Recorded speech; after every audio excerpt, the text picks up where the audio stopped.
तो पहली क्वालिटी इंशाल्लाह जो हम डिस्कस करने चाह रहे हैं, उससे पहले मैं आपको एक बात बता दूं, ये आपको नजर आ रही है एक बस, और ये बहुत ही ज्यादा स्पीड पे जा रही है, बस बहुत तेजी से जा रही है।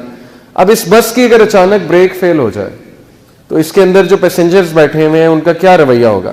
एकदम से पैनिक हो जाएंगे, चीखने लग जाएंगे, ये क्या हो गया, मौत आने लगी है, मौत आने लगी है। अब कौन सा शख्स कामयाब होगा जिससे थोड़ा सा अंदाजा है कि ब्रेक को कैसे टैकल करना, अगर ब्रेक फेल हो जाए तो इसका बैकअप क्या है, वो इंसान कामयाब है इस बस में। ये बस आपकी जिंदगी है। जिंदगी कभी कभी उस मोड़ पे चली जाती है जो हमने एक्सपेक्ट नहीं किया होता। स्टीवन कॉवी जैसे कहता है ना कि इंसान की जिंदगी में दो तरह के मसले आते हैं।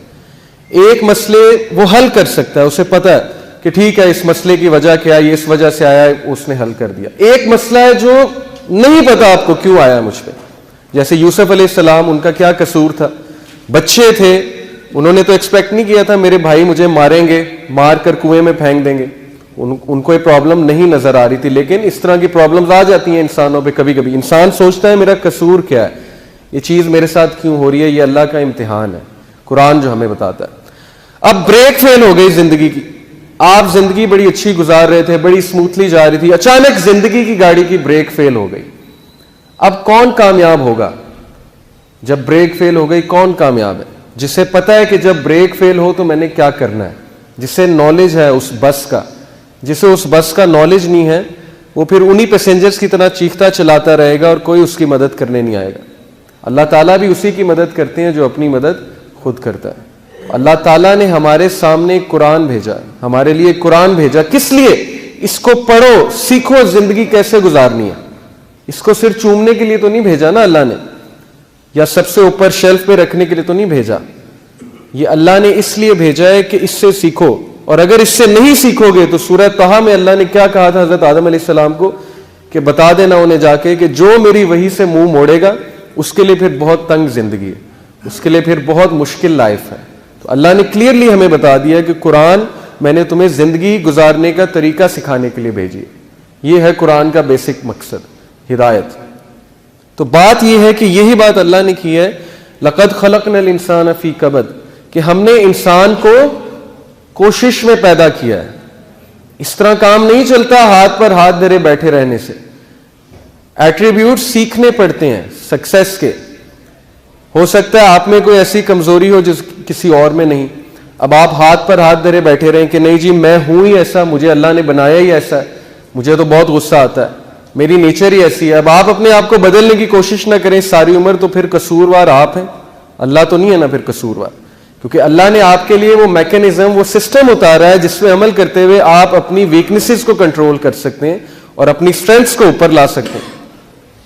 इसलिए कोशिश, हर चीज के लिए कोशिश है।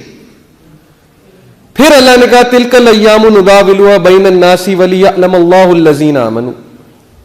अल्लाह ने हमें यह भी बताया जिंदगी का फलसफा कि जिंदगी क्या है जी, कि दिन आते हैं रात आते हैं, और ये दिन रात क्यों आते हैं? ताकि अल्लाह ताला जो है वो इम्तिहान ले सकेंगे तुम में से कौन जो है वो ईमान लाने वाला है। अब दिन रात से क्या मुराद है? कभी खुशी और कभी गम। मुस्तकिल खुशी इस दुनिया में नहीं है। जो ये समझता है कि इस दुनिया में मुस्तकिल खुशी है, परफेक्ट हैप्पीनेस है, वो एक धोखे में। परफेक्ट हैप्पीनेस और खुशी जो है वो सिर्फ जन्नत में।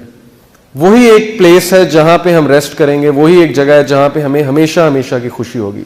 तो जो लोग ये समझते हैं कि खुशी यहां पे होगी और बहुत ज्यादा खुशी होगी, जो खुशी की तलाश में सारी उम्र अपनी लगा देते हैं, तो वो लोग एक बहुत बड़े धोखे में। गम भी आएंगे, खुशी भी आएगी, उतार चढ़ाव जिंदगी का एक हिस्सा है। ये चीज हमें समझने की जरूरत है और हमें इसके लिए तैयार रहना चाहिए। अगर हो सकता है आज खुशी है तो फिर आगे गम है, हो सकता है गम है तो उसके बाद खुशी है। तो कभी भी जिंदगी एक फेस में नहीं जाती। इसी तरह अल्लाह ने हमें यह भी बताया कि surely we shall test you, हम आपका इम्तिहान लेंगे। With what? विद हंगर, भूख से, प्यास से, और जान से, और आपके माल से। ये मोमिनीन को अल्लाह ने बता दिया है कि आपका इम्तिहान तो होगा, क्योंकि जिंदगी इम्तिहान गाह है। तो हमें इसके लिए तैयार रहना चाहिए। लेकिन हमें जब इम्तिहान आएगा तो हम क्या होते हैं, हम में से मेजॉरिटी कोलैप्स कर जाते हैं, हम में से मेजॉरिटी जो है वो हिम्मत हार जाते हैं, तैयार नहीं होते इम्तिहानात के लिए। अच्छी कदर का तो हमें बड़ा बड़ा पसंद है जी कि अच्छी अच्छी बातें हो हमारे साथ, खुशियां आए हमें, तब तो हम अल्लाह का बड़ा शुक्र अदा करते हैं। लेकिन जैसे ही कोई अल्लाह ताला हमारी पकड़ करते हैं, या हम पे कोई इम्तिहान ले आते हैं, तब जो है हम अल्लाह से शिकायत शुरू कर देते हैं। तो अल्लाह ने तो आपको पहले ही बता दिया है कि ज़िंदगी में इम्तिहान भी आएंगे, ज़िंदगी में मुश्किलात भी आएंगी, लेकिन अल्लाह ने साथ में आपको वो वे ऑफ लाइफ भी दिया है, वो तरीका भी बताया है कि इन चैलेंजेस से कैसे लड़ना है तुमने, ज़िंदगी से कैसे मुकाबला करना है तुमने, ज़िंदगी को कैसे प्रोडक्टिव मैनर में तुमने गुजारना है। ये तो जी था ज़िंदगी का एक मुख्तसर सा फ़लसफ़ा जो कुरान हमें बताता है। अब पहली जो हैबिट है कम्युनिकेशन से रिलेटेड है, ज़ुबान। क्या आता है आपके माइंड में, क्या आता है कुरान में कम्युनिकेशन के बारे में, क्या क्या हैबिट्स बताई गई? आप में से कोई बताएगा? माशाल्लाह सारे इल्मी लोग बैठे हुए। तो कुरान ने कम्युनिकेशन के बारे में कुछ इंस्ट्रक्शंस हमें दी हैं कि इस तरह से बात करो। क्या है वो बात? आप में से कोई कंट्रीब्यूट करेगा? बहुत सी इंस्ट्रक्शंस हैं, कोई एक बता दें जी। धीमी आवाज में बात करो, गुड, ठीक है, ये भी एक इंस्ट्रक्शन है। प्यार से बोलो, ये भी एक इंस्ट्रक्शन है। और कोई खास इंस्ट्रक्शन आपके माइंड में आ रही है? हुस्ने अखलाक से बात करो, बहुत अच्छी बात है जी। और कोई? अगले बंदे की तरीके से बात सुनो, बहुत अच्छी, बहुत अच्छी। ये सारी हैबिट्स हैं, लेकिन कुरान जो है ना वो बहुत ही खूबसूरती से कॉम्प्रिहेंसिव अंदाज से बात को पेश करता है। तो एक आयत है, उसमें सब कुछ जो है अल्लाह ताला ने बात कर दी है वो इस एक आयत में। वो आयत क्या है? सूरह अज़ाब की आयत है। ये मेरी फर्स्ट हैबिट जो मैंने डाली है वो है कि स्ट्रेट टॉक, कौलन सदीदा। अल्लाह ताला क्या कहते हैं सूरह अज़ाब में वर्स 70 में, चैप्टर 33 वर्स नंबर 70 में, या अय्युहल्लज़ीना आमनुत्तकुल्लाह वक़ूलू कौलन सदीदा, ऐ ईमान वालों अल्लाह से डर जाओ और खरी सीधी बात करो। अब ये कूलू कौलन सदीदा, इसका क्या मीनिंग है? इसकी तफसीर हमें देखनी पड़ेगी कि अल्लाह ने ये हैबिट हमें क्यों बताई है कि सीधी बात करो, खरी बात करो।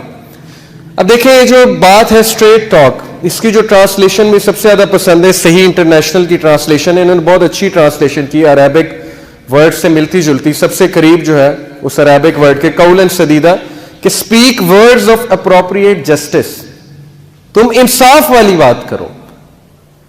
अब क्या बात है, खरी बात से क्या मुराद है, कौलन सदीदा से क्या बात है? तफसीर का अगर मुतालिया किया जाए तो तीन चीजें वाज़ेह होती हैं कि एक, इट शुड बी क्लियर, हमारी जो गुफ्तगू है वो बड़ी क्लियर होनी चाहिए, प्लेन क्लियर। क्लियर से क्या मुराद है? समझ आनी चाहिए कि आपका पॉइंट क्या है, आप कहना क्या चाह रहे हैं। आप तमहीदे तो नहीं बांध रहे, आपकी बात अगले को समझ आनी चाहिए। क्लियर से एक और चीज मुराद है कि जो आपके दिल में है वो आपकी जुबान में। आप कोई डिप्लोमेसी नहीं कर रहे, आप ऐसी बात नहीं कर रहे कि दिल में कुछ और है, जुबान में कुछ और है। अगले को आप कह रहे हैं आप मुझे बहुत पसंद है, दिल से आप उसे पसंद नहीं करते। अगले को आप कह रहे हैं कि ठीक है मैं ऐसे करूंगा, लेकिन दिल में आपके कुछ और है। क्लियर बात नहीं है। अपना पॉइंट ऑफ व्यू बहुत क्लियरली अगले को बताना चाहिए, लेकिन एक तरीके के साथ। वो तरीका हम डिस्कस करेंगे। एक तो it should be clear, second it should be truthful, सच सच बात, सच बोलें, सच, कोई लूप होल ना हो उसमें। लूप होल से क्या मुराद है कि उसमें कोई कजी ना हो, उसमें कोई जो है वो दोगली बात ना हो, डुअल मीनिंग टॉक ना हो। डुअल मीनिंग टॉक क्या है उसकी मैं आपको एग्जांपल दूंगा। कभी कभी हम ऐसी बात कहते हैं जिसके दो तीन मतलब निकल रहे होते हैं लोगों को कंफ्यूज करने के लिए, और जब कोई माइंड कर जाता है तो हम कहते हैं नहीं नहीं मेरा मतलब तो असल में ये था, आपका मतलब जो भी था, लेकिन आपकी बात का वो मतलब भी निकल रहा है जो उसने समझा है। तो ऐसी बात से भी इस्लाम ने हमें मना फरमाया। एक, clear, it should be truthful, और third, it should be just, इंसाफ वाली बात।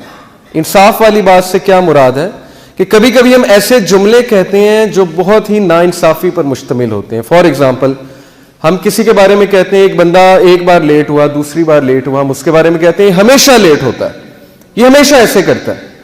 और मियाँ बीवी में बहुत होता है, बीवियां स्पेशली जो है बहुत शिकायत करती हैं मर्दों से, और वो कहती हैं आप हमेशा ही ऐसे करते हैं। अब ये अनजस्ट बात है, ये नाइंसाफी वाली बात है। किसी के बारे में ऐसी बात कहना जो एग्जिस्ट नहीं करती, ये एक नाइंसाफी वाली बात है। तो दीन हमें बड़ा ख्याल रखने का कहता है कि जुबान जो है ना, इससे रिलेशंस चलते हैं, इससे रिलेशंस बिगड़ते हैं।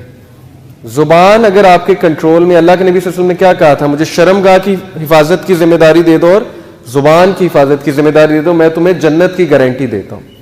अब मैं आपको कुछ एग्जांपल्स देता हूं। देखिए लूप होल से क्या मुराद है, क्लियर बात क्या है। मिसाल के तौर पे आपसे कोई पूछे आप कहां हैं, आप कहें मैं यहां हूं, ठीक है, अब यहां से मुराद क्या है, स्पेसिफिक होनी चाहिए ना बात। आप कहें मिसाल के तौर पे, अब मैं लाहौर में तो ऐसे एग्जांपल देता हूं कि फिरोजपुर रोड बहुत लंबी है, वो शुरू होती है इशरा से और वो जाती है कसूर तक।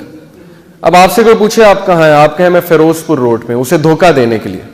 अब फिरोजपुर रोड पे तो कलमा चौक भी है, इशरा भी है, कसूर भी है, वहां पे तो वाल्टन भी है, कैंची भी है। आप उसे कहना ये चाह रहे हैं कि मैं बस कलमा चौक हूं, लेकिन आप कह रहे हैं मैं फिरोजपुर रोड हूं, मैं बस आ रहा हूं 15 मिनट में आ रहा हूं, लेकिन आप कहां बैठे हुए, आप कसूर बैठे हुए, वो लंबी रोड एंड पे जाके आप बैठे हुए, लेकिन आप धोखा देने के लिए कह रहे हैं मैं फिरोजपुर रोड में मैं बस आ रहा हूं। अब मैं बस आ रहा हूं से क्या मुराद है, बस से क्या मुराद है, कितना टाइम, 10 मिनट, 15 मिनट, आधा घंटा, बस मैं 15 मिनट में आया। और 15 मिनट का क्या है कि हम कितनी देर लगाते हैं, 45 मिनट, 40 मिनट, पाकिस्तान में तो यही एवरेज चलती है, बहुत कॉमन है। 15 मिनट का मतलब है 45 मिनट। अब ये चीज बड़ा मैटर करती है रिलेशनशिप्स में, खरी बात करना, वो बात करना जिस पे आप पूरे उतरें। आप सोचें कि आप खरी बात करने लग जाएं, आप किसी को कहें मैं 15 मिनट में आया और आप वाकई ही 15 मिनट में आ जाएं। आप किसी को कहें जी, सच कहें फोन पे जी कि मैं यहां खड़ा हूं एग्जैक्ट, और यहां से मुझे लगेंगे 40 मिनट डिपेंडिंग अपॉन ट्रैफिक, उसके बाद मैं इंशाल्लाह आ जाऊंगा। इस चीज से आपकी गुफ्तगू में वो चीज पैदा होगी जिसकी वजह से कंपनीज भी आपको प्रेफर करेंगी। कंपनीज को भी ऐसा बंदा पसंद है जो कमिटमेंट का पूरा होता है, हमेशा सच बोलने वाला बंदा, कमिटमेंट निभाने वाला बंदा। आपके रिलेशंस इंप्रूव हो जाएंगे। घरों में बहुत सी लड़ाइयां सिर्फ इस बात पे होती हैं कि आप लेट आते हैं, आप झूठ बोलते हैं, आप कहते हैं मैं बस अभी आया, आप अपनी जबान के पक्के नहीं है। तो जबान का पक्का होना मुसलमान के लिए इतना इंपॉर्टेंट है